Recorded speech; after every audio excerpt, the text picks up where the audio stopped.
यह ठीक नहीं कि पिछले दिनों संसद की सुरक्षा में जो सेंध लगी उस पर दोनों सदनों में हंगामा हो रहा है।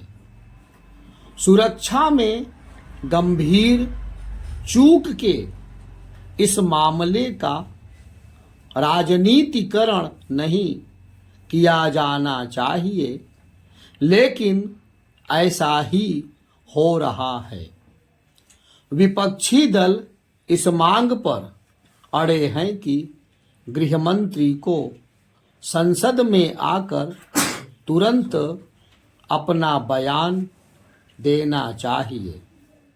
इस मांग को निराधार नहीं कहा जा सकता, लेकिन अभी जब जांच एजेंसियां इन प्रश्नों के उत्तर तलाश ही रही हैं कि संसद के भीतर बाहर सनसनी फैलाने वालों के पीछे कौन था, उन्हें किससे मदद मिली और उनका इरादा क्या था, तब फिर गृह मंत्री अपेक्षित जानकारी कैसे दे सकते हैं। चूंकि अभी तक जो जानकारी आई है उससे लोकसभा अध्यक्ष सदन को अवगत करा चुके हैं, इसलिए बेहतर यही होता कि विपक्षी दल कुछ दिन प्रतीक्षा करते।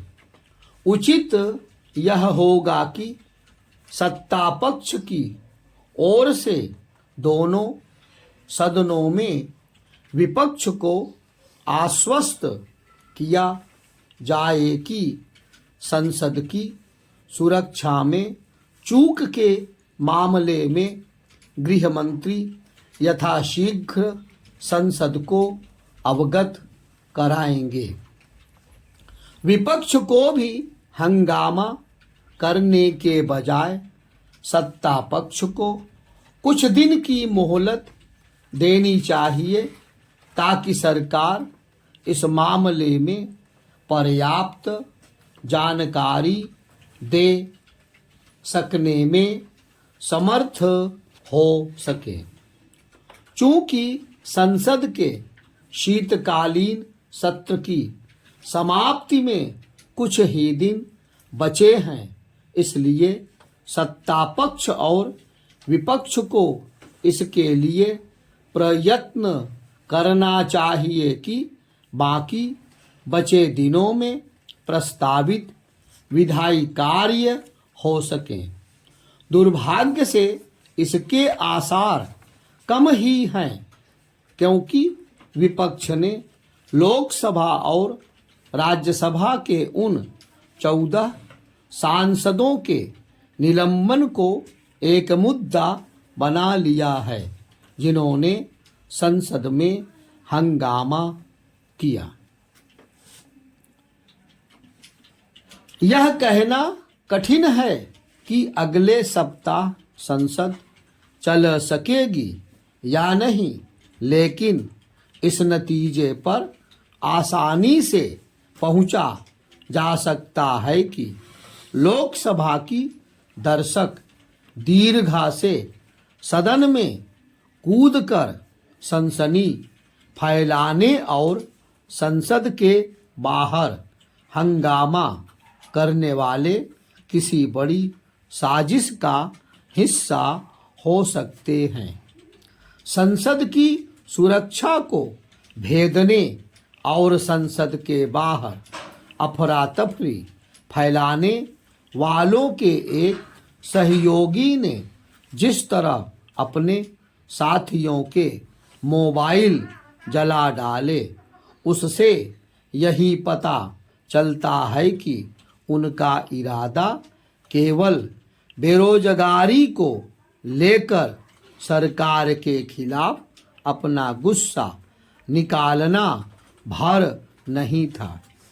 यह निराशाजनक है कि कई विपक्षी नेताओं समेत अन्य लोग संकीर्ण राजनीतिक कारणों के चलते संसद की सुरक्षा को खतरे में डालने वालों के प्रति हमदर्दी जताने के साथ यह माहौल भी बनाने में लगे हुए हैं कि उनका अपराध तो बहुत मामूली है।